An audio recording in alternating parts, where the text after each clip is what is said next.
warahmatullahi wabarakatuh. Alhamdulillah rabbil alamin, wassalatu wassalamu ala asyrafil anbiya wal mursalin sayyidina wa maulana wa habibina wa syafi'ina wa ala alihi wa ashabihi wa sahabatihi ajmain. Allahumma salli ala sayyidina Muhammadin tibbil qulubi wa dawaiha wa afiyatil abdani wa shifaiha wa nuril absari wa diyaiha wa ala alihi wa sahbihi wa sallim. Sedang jamaah salat asar yang insyaallah dirahmati dan dimudahkan oleh Allah Subhanahu wa taala. Kembali kita melanjutkan kajian kita. Kemarin saya membahas tentang tanda-tanda orang yang menjelang kematian. Sebenarnya kita ini dianugerahkan yang pertama adalah jasad, itu dari tanah. Yang kedua ada rahasia, itu dari Nurul Muhammad. Kemudian ada nafas, sekaligus ada ruh. Ruh itu tidak diciptakan, yang diciptakan itu cuma jasad. Kalau ruh itu tidak diciptakan, makanya di dalam Al-Quran disebut wa nafakhtu fihi min ruh, menghembuskan. Jadi itu bukan ciptaan, tapi dia adalah hembusan. Itulah sehingga ruh itu ulama kita bagi menjadi tiga. Yang pertama adalah ada namanya ruh idhafi, ada ruhul qadim, ada ruhul haya. Makanya tahap proses kematian orang itu sebenarnya tiga tahap. Dari ujung kaki sampai ke lutut, dari lutut sampai ke pusar, kemudian dari pusar sampai ke kerongkongan. Makanya kalau ada orang sakaratul maut, periksa itu. Jika sudah kakinya dingin sampai lutut, lewat dari lutut itu ada seperti denyutan nadi, itu naik seperti ini. Itu kadang lewat kaki kanan, kadang lewat kaki kiri. Ikuti saja itu. Jadi kita bisa cari itu di bagian pas lewat, karena tanda kematian itu ketika prosesnya sudah sampai ke lutut, pasti perutnya itu mengeras. Kita cari, itu ada seperti jarum, dia akan selalu berjalan naik itu. Jadi mulai dari lutut itu akan muncul. Jadi kita bisa ikuti itu. Jadi cari itu, kita ikuti. Itu selalu akan naik. Ketika dia sampai ke pusar, maka dia akan lari ke dalam. Jadi ketika dibawa pusar itu ada mengatakan 2 jari, ada mengatakan 3 jari. Dan jelasnya kalau pas di pusar kita tekan itu, kita bisa dapat. Kalau dia lari naik, kemudian tenang, perut tidak bergerak, berarti orang itu mati suri. Tapi kalau dia pas di pusar, kemudian lari ke dalam, kemudian perut kempes, itu orang meninggal. Itu hanya membedakan antara orang mati suri dengan tidak. Dari situlah orang dulu kalau dia melihat orang sakarat, biasa dia mengatakan, oh masih ada 2. Kalau orang tidak tahu, dia bilang, wah apakah nyawanya orang 3? Tidak, itu prosesnya. Makanya dari ujung kaki ke lutut, dari lutut sampai ke pusar, dari pusar sampai ke kerongkongan. Tapi ketika sudah sampai ke pusar, itu sudah tidak ada orang yang bisa bicara, kecuali Rasulullah. Itu Nabi masih bisa. Makanya orang yang ketika orang sakarat, kosongkan bagian kanan, kita duduk di bagian kiri. Biasanya kalau orang kosongkan itu biasa dia kasih bantal supaya ada jarak. Cuma biasa orang bikin takut-takut. Nabi bilang jangan duduk di kanan, karena nanti malakul maut salah cabut. Itu sebenarnya tidak, hanya bikin takut itu. Padahal sebenarnya malakul maut itu tidak salah cabut. 7 kali berkeliling malaikat itu di bumi untuk mencari rezekinya seseorang. Kalau sudah habis baru dicabut nyawanya. Jadi orang itu yang akan meninggal sudah pas rezekinya. Itu memang sudah tidak ada tambahan lagi. Itu 7 kali malaikat keliling, baru dia melapor bahwa Fulan bin Fulan itu rezekinya sudah habis. Kemudian baru turun perintah untuk mencabutnya. Malakul maut itu hanya eksekutor, karena ada malaikat itu yang datang. Ketika nanti ruh itu akan diantar kembali, maka itu akan diangkat ke langit. Ada ruh itu yang sampai ke langit kedua, ketiga, itu ada tingkatannya juga. Nanti malaikat yang memandikan ruh itu kemudian dikembalikan. Makanya di situ ada riwayat mengatakan jenazah akan mengetahui siapa yang mengurusi jenazahnya. Orang yang meninggal itu akan tahu siapa yang mengurusi jenazahnya. Kenapa? Karena ruh itu pandangannya tidak akan terbatas. Makanya orang di kuburan itu bisa melihat anaknya di dunia. Itu bisa. Dan itu hadis. Bahwa ada orang tua yang menangis di dalam kuburnya itu karena melihat anak-anaknya tidak sholat di dunia. Ada orang tua itu yang menangis menyesali melihat perbuatan anak-anaknya di dunia. Karena pada ulama-ulama kita itu bisa melihat murid-muridnya. Dia tersenyum ketika melihat murid-muridnya itu melakukan kebaikan. Dan itu dilihat. Makanya ketika Rasulullah bersama dengan Khalifah Umar jalan di dekat kuburan, kemudian Umar mengucapkan salam, "Assalamu alayka ya ahlal kubur."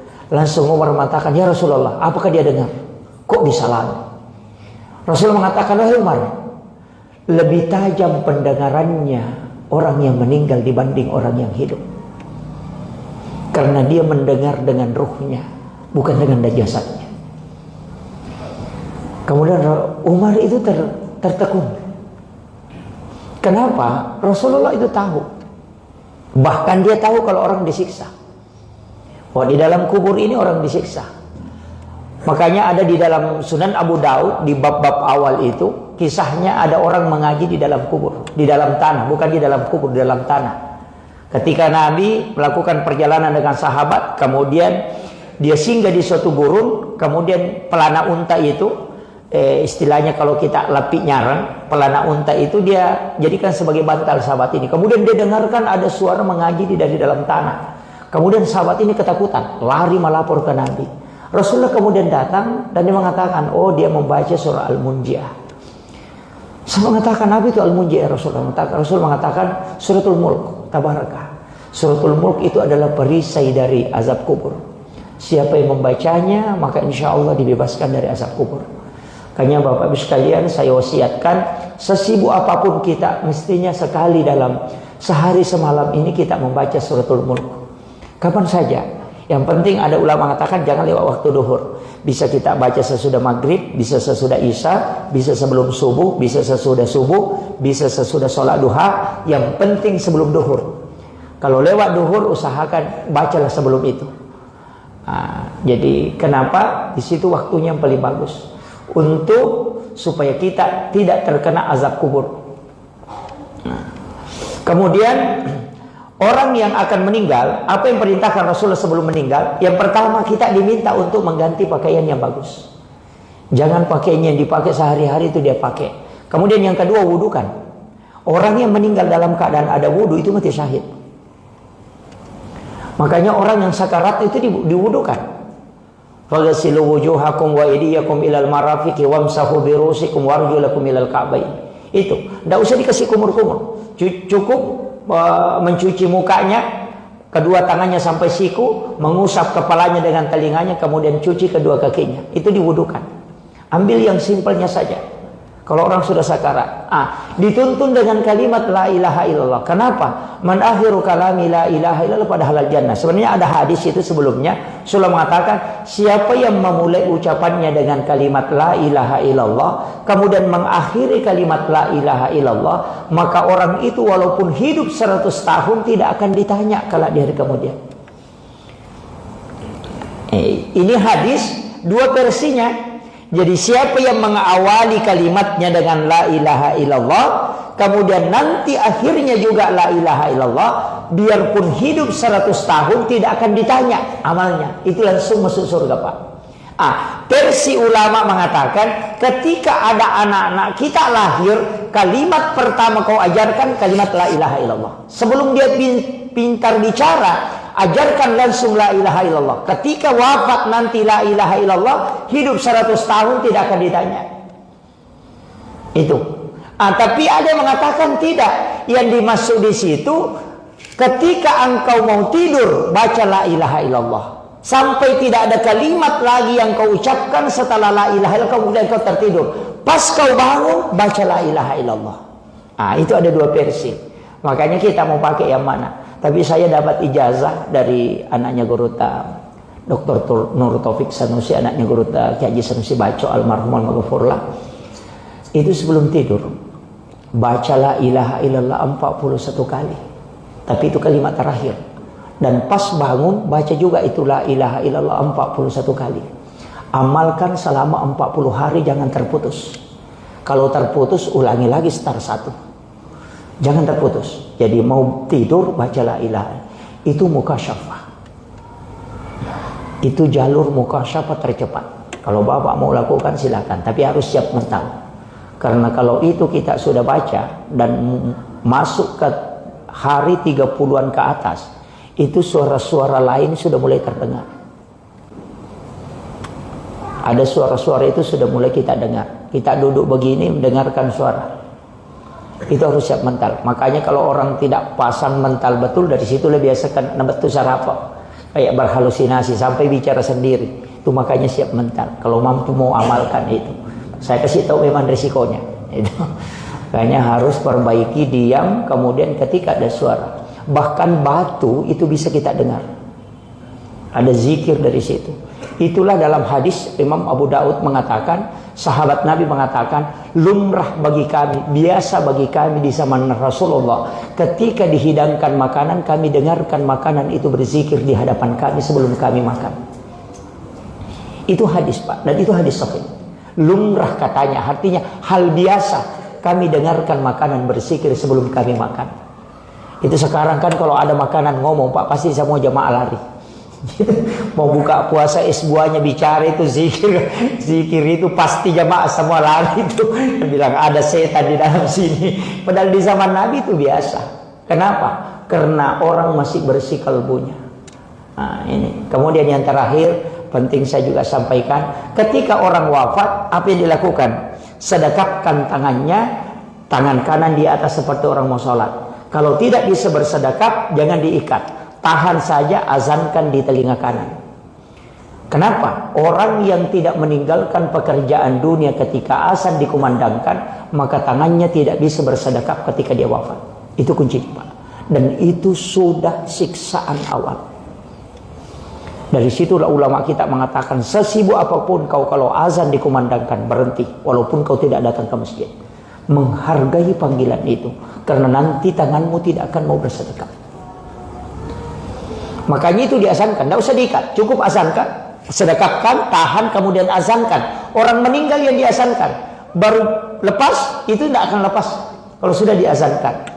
Itu saya dulu tidak percaya, Pak, tapi beberapa kali saya lakukan, betul terbukti, bilang ternyata memang ada. Kemudian setelah itu, kalau ada jenazah terbuka matanya, itu kita memegang sambil membaca Bismillahi ala millati Rasulillah. Nah, itu baru ditutup. Itu bacanya Bismillahi ala millati Rasulillah. Juga menambahkan double Bismillahi ala millati wa sunnati Rasulillah. Nah, itu yang dibaca untuk menutup matanya. Kalau mulutnya tidak mau tertutup, jangan diikat juga. Biasa kasih tali dia ikat, jangan. Tapi tariklah jari tangannya.